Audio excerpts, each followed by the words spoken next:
It is reportedly Netflix's most watched original film of any genre. Its soundtrack has broken records with 4 simultaneous top 10 songs in the Billboard Hot 100, but could K-Pop Demon Hunters ever make it to Broadway? Oh my god, hey, welcome back to my theatre-themed YouTube channel, or hello to you if you are listening to this on podcast platforms. If you are meeting me today for the first time, my name is Mickey Joe, and I am a theatrical content creator and theatre critic here on social media. And today I arrive to your screens, your ears, your lives, if you will, with a burning question. Could the mega hit K-Pop Demon Hunters ever make it to the stage and to the world's most major musical theatre stages, Broadway and the West End? And it's a conversation that I feel is very much worth having. Now, often when anything becomes successful on screen, which incorporates music, especially music that is not diegetic, that is to say songs performed outside of the context of concert performances where the characters mean what it is that they are singing, there's often a subsequent buzz about the possibility of that then going to the stage. It happened with Smash, it happened with OHMYGOD, both very much musical theatre adjacent TV shows, but there are actually right now a great many factors which might suggest that K-Pop Demon Hunters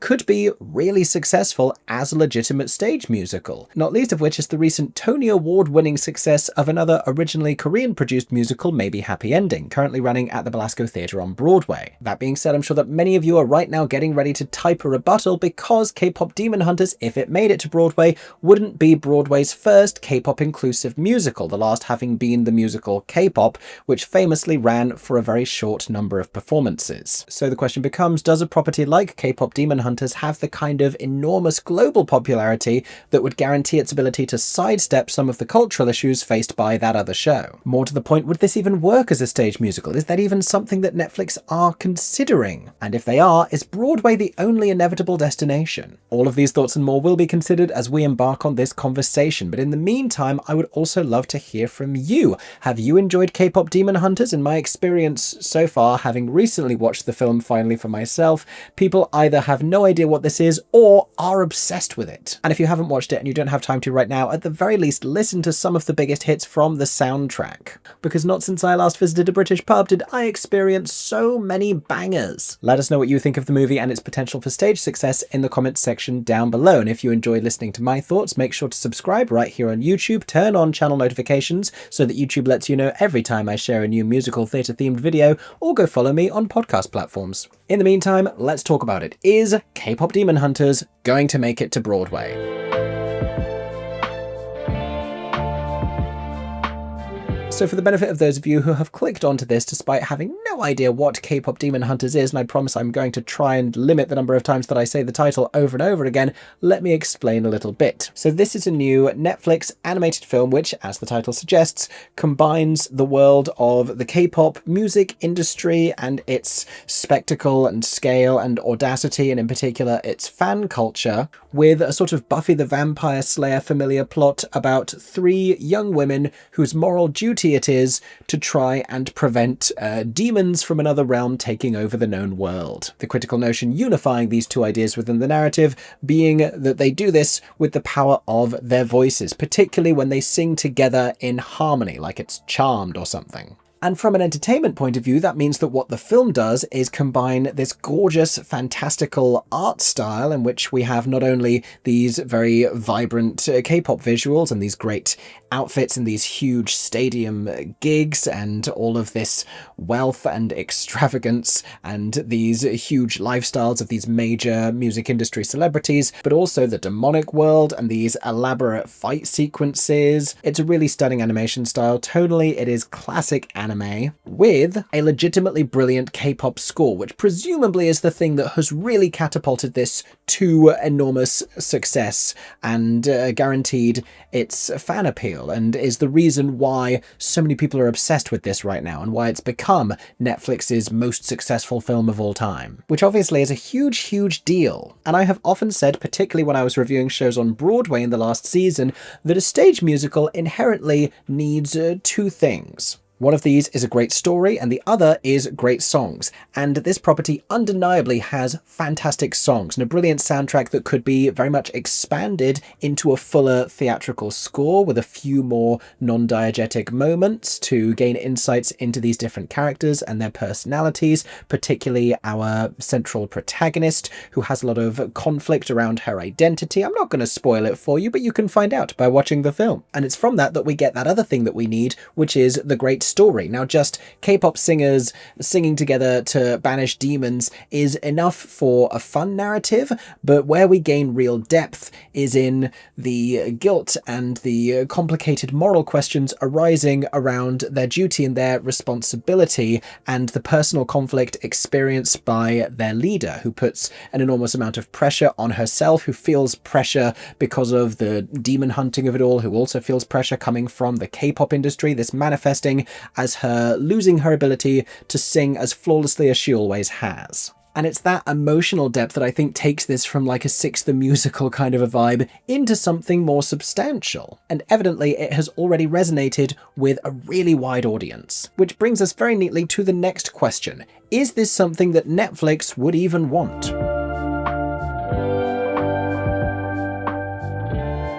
Now, until recently, this question may have been a little harder to consider, but Netflix have very much been dipping their toe into the theatrical world of late. Most notably, of course, with the stage adaptation of the Stranger Things story, Stranger Things: The First Shadow, a sort of a prequel to the world of the hugely popular TV series, which is currently playing concurrently in the West End and on Broadway at the Phoenix Theatre and the Marriott Marquis Theatre respectively. This production brought to the stage by the heavyweight theatrical producer Sonia Friedman in conjunction with Netflix, and very much in the wake of other successful stage adaptations of huge IP like Harry Potter and the Cursed Child, which also is playing on either side of the Atlantic. Now, the long-term financial success of Stranger Things: The First Shadow on stage, which it's worth pointing out is a huge and expensive production, has yet to be determined, and time will tell on that front. Though it is worth pointing out that the entire Broadway ecosystem seems to be more challenged than ever before, with fewer and fewer reasonably priced shows, and I say reasonably only by comparison to the really audacious ticket prices and not as a general perspective, struggling to break even and struggling to recoup their initial investments by the time that they finish their runs. In other words, being remembered as financial flops. But what is clear is that there is some interest from Netflix in exploring this world, and I think the Wicked movie has probably only encouraged things in that direction, because Wicked is now becoming this big multimedia success. You know, it was a hugely popular stage musical, finally we got the screen adaptation, and now the success of that screen adaptation is introducing it to new audiences who are going to see it on stage. Yes, some of them are leaving at the interval like fools because they don't want to spoil the second part for themselves, but I'm not here to judge their choices. You know, they paid for a ticket, they can decide not to see half of it if they want to. They don't know how good No Good Deed is, and that's not their fault. They will find out later this year in cinemas. And as a platform and a brand who have spent their entire lifetime kind of re-evaluating their position in the media landscape, it wouldn't surprise me if Netflix are exploring the possibility of more stage adaptations. And they've done stage adjacent stuff before with experiences of the Bridgerton world and sort of secret cinema elements and licensing events like that. And honestly, neither Stranger Things nor Bridgerton really make anywhere near as much sense when it comes to considering the viability of a stage adaptation as K-Pop Demon Hunters, which already lends itself to that world, which is exactly what I want to talk about next. But before I do, I've been reading a couple of articles and think pieces about the possibility of K-Pop Demon Hunters making its way to the stage, and many of them have invoked Frozen as another animated, female character-led property from a big studio that was really successful and subsequently adapted for the stage. I think this is a little different for a couple of reasons, and it's not exactly a success story either, because Frozen wasn't purely turned into a musical on the basis of its unprecedented success and popularity. Frozen was the latest in what feels like an inevitable line of Disney's screen-to-stage adaptations, with predecessors in Beauty and the Beast, Beast and The Little Mermaid and Aladdin, and certainly many of their princess-inclusive, more traditional stories, other than Tangled, have since the 1990s been making their way to the stage. So a Frozen stage adaptation always seemed like something of a foregone conclusion, and yet it wasn't as successful perhaps as it ought to have been on Broadway. It ran for longer in the West End, and there are subsequent productions around the world, and there was a US tour, and the West End production was filmed for a pro shot that's recently been released on Disney+, and so I dare say, with all of that, Frozen has broadly recouped and done financially well in the long run, but it wasn't a runaway stage success on The Great White Way. And in fact, if we think back a little further, the musical theatre adjacent property, like those other ones I mentioned back at the start of this conversation, that people were expecting to be adapted for the stage and that people were asking for very quickly after its release, was The Greatest Showman. And that is happening, but it has taken an awfully long time to make its way to the stage. Having been released as a film back in 2017, it is only at the start of next year, early 2026, that we are finally going to see the world premiere of The Greatest Showman's stage musical adaptation here in the UK. All of which is to say, even if there is going to be a K-Pop Demon Hunters stage adaptation, is that also going to take 9 years to actually come to fruition? And if and when it does, being an animated film, is it really going to work on stage as well as it works on screen? Let's talk about it.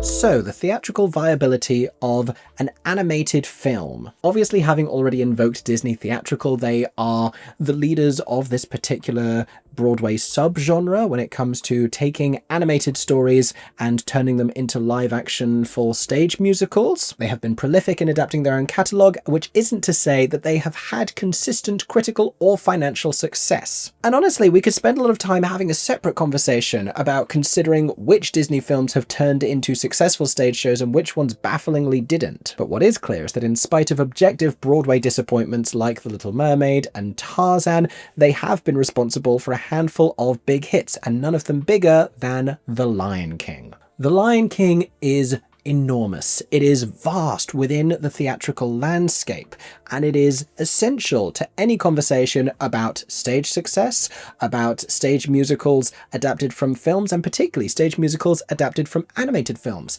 And what's so fascinating is that when you consider all of the Disney properties that have been turned into stage musicals, The Lion King seems like the most logistically challenging. You do not have anthropomorphic characters. It is lions and warthogs and meerkats, and trying to convey all of that on stage with its own unique creative identity so that it doesn't feel like a stale rehash like other reinterpretations of The Lion King that we could name, but also trying to convey enough of a sense of familiarity that kids still delight in the nostalgia. I mean, kids and adults alike, honestly, still delight in the nostalgia. That is a difficult thing to do, but Julie Taymor really nailed it with the production of The Lion King that went on to be very successful on Broadway, subsequently in the West End, and then around the world. There are few musicals, I want to say there are no musicals, in fact, which have achieved the same level of international market domination as The Lion King. So often I will travel, as I tend to do now, to a different part of the world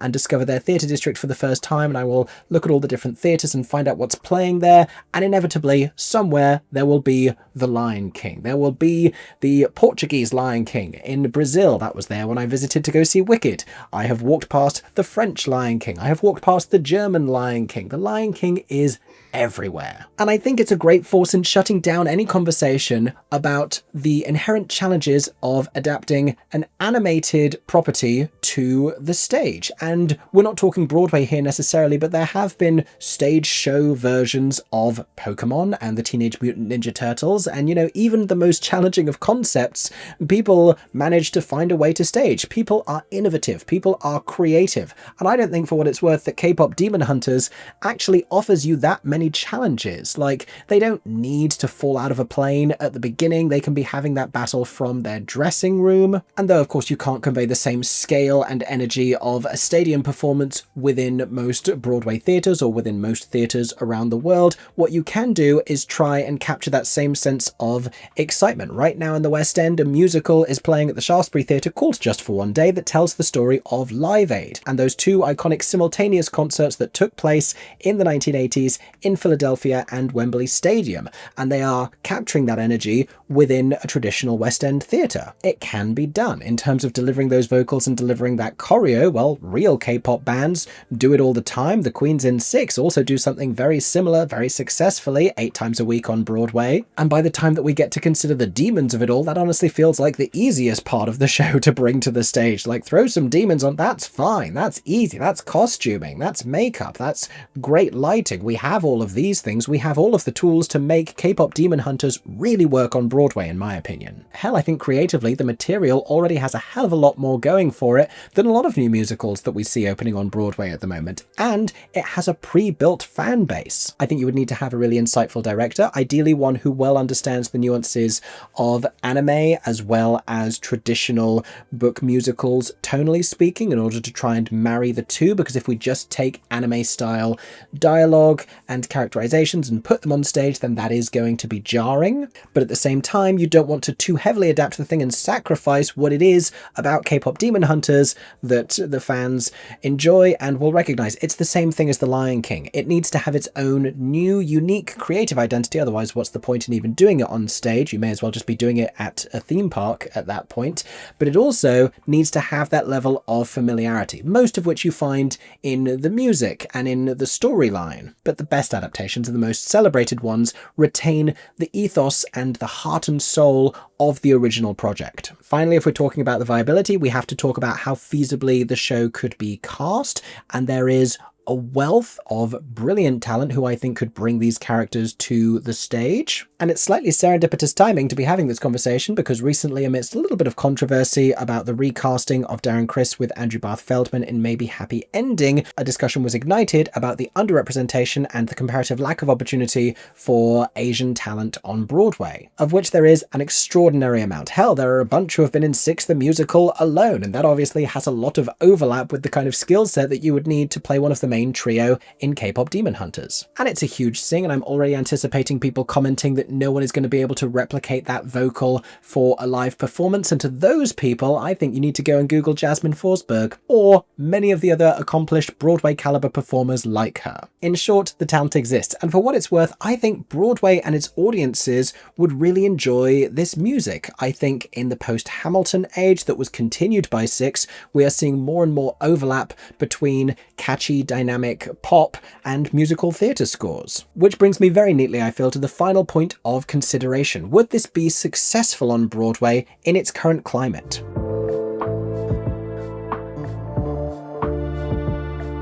Now, in my opinion, all signs point towards the possibility of huge creative, critical, and financial success for a story like this, for a show like this on Broadway. However, we have to consider the extent to which K-pop just did not land, the extent to which that was a disappointing Broadway flop. And I didn't get the chance to see K-pop on Broadway. Its closure was just before I started regularly visiting New York to see as many of the shows as possible. There are other brilliant content creators who have spoken about it in more depth on the internet. You can go and find out a little bit more about the nuance of why that production closed. It had an off-Broadway run previously that was more immersive, that was celebrated, and it sacrificed some of those qualities and the immersive nature of the staging when it moved to Broadway, and perhaps lost a little something in translation. But in any case, regardless of anyone's opinion about the quality of the show, it didn't resonate with audiences enough to be able to run ongoingly. Too few people bought tickets. And I think what's different here is that it didn't necessarily feel organic to the hugely popular world of K-pop. And the reality is that K-pop fans love K-pop, and they already have an outlet for live performance. If you're a K-pop fan who wants to go and see your favorite K-pop band perform, you can just go and do that, geography notwithstanding. But if you're not someone who enjoys Broadway musicals, you feel a little less likely to go and see a Broadway musical called K-pop just because you like K-pop. It's not like you don't have the chance to go and celebrate that thing that you like in a more specific forum. It's like somebody opening opening a new theme restaurant where the theme is McDonald's. You can just go to McDonald's. That already exists. That's already a place you can sit down and eat that. K-pop fans can already go and see K-pop, but a more specific story, something more theatrical, something that is narrative, something that is based on something that they already love but can't go and see live in person. Now that's going to be very different, and that critically is going to create a demand for tickets. Now it's not necessarily like the kind of other shows that we see on Broadway, but I don't think that Broadway is going to thrive and succeed by playing it safe all of the time. And you know what is a show that was pandering to the sensibilities of Broadway audiences? Smash! Was that successful? Not particularly. In spite of its name and in spite of the capacity it ought to have had to resonate with the immediate Broadway community, that was a disappointing flop, because ultimately Broadway audiences don't need a story they immediately recognize. They are willing to be taken on a journey. They are willing to travel a little bit of distance culturally. We have learned that with many other hit successful shows over the years. They are willing to encounter new characters. They are willing to hear new scores. All that they are craving is a great story and great songs, ultimately, as well as other important factors like thrilling performances, entertainment value, and the show's emotional capacity, all of which I think K-Pop Demon Hunters could bring to a Broadway theatre. And if K-Pop the Musical isn't a success story for a show like this, then perhaps maybe Happy Ending is, and not just because it's also Korean, but because the tone of the thing and the sensibility of that show has often been compared by many people to feeling not unlike an animated film. It has a very cinematic quality, but one that is also vivid and vibrant and emotive in a way that feels cartoonish. The result of that being a hugely moving story that has earned the show universal acclaim. And in one of the most competitive seasons in recent history, it won the Tony Award for Best New Musical and earned itself a huge number of fans. It has become a really hot ticket, and it did all of that arriving as this relatively obscure title. When it got to Broadway, very few people, certainly very few people in New York, had heard of maybe Happy Ending, and it opened to very low box office numbers, but gradually built its way up and became this massive success story. K-Pop Demon Hunters, you can rest assured, isn't going to open to low box office numbers. Whatever the show ends up being, it feels pretty likely to open with a substantial advance at the box office, presuming that the show ends up being marketed correctly and that the brand itself can endure, which I guess is the biggest question out of all of this. K-Pop Demon Hunters, huge right now, undeniably so,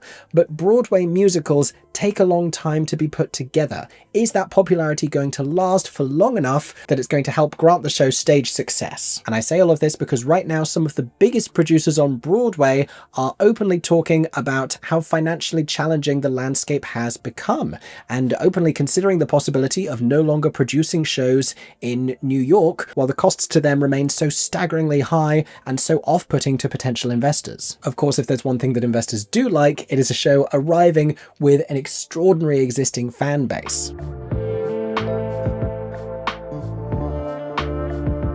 And if there's anything else maybe Happy Ending has taught us, it's the value of workshopping and developing your material elsewhere. That is a show that originated in Korea, and perhaps the most authentic thing here and the best way to give back to the fans is for a K-Pop Demon Hunters stage musical to commence in Korea, rather than considering everything in the theatre industry with a very Broadway-centric mindset or a West End-centric mindset. I have no idea how we feel about K-pop here in London. Chances are there are probably many fans, and I have no idea about all of this, but I don't know the extent to which that would really land here culturally. And I'm no producer, but if I was, I would already be having conversations with the writers, with the composers of K-Pop Demon Hunters, with Netflix, about the possibility of bringing this to the stage and developing a production which would originate in Korea, which would maybe have subsequent productions, maybe touring around Asia before readying for a big splashy Broadway opening. And I would be aiming ambitiously to try and cash in on the hype and do all of this within the next 5 years. And if there's one thing I know about Broadway producers, it is that they can smell money the way that pigs smell truffles. And if we're having this conversation, chances are it's already occurred to them, and very possibly conversations are already being had, which is a very exciting prospect, the results of which we will just have to wait and see. Is K-Pop Demon Hunters going to make its way to the stage as a full musical? I hope so, and as always, I would love to know what you think Let me know in the comments section down below. Thank you so much for listening to my thoughts. If you want to hear more about what's happening in the West End and on Broadway, as well as all of my reviews of shows that I see around the world, make sure to subscribe to my theatre-themed YouTube channel right here, turn on notifications so you don't miss any new releases, or go follow me on podcast or other social media platforms. I hope that everyone is staying safe and that you have a stagey day. For 10 more seconds, I'm Mickey Joe Theatre. Oh my god, hey, thanks for watching, have a stagey day. Subscribe!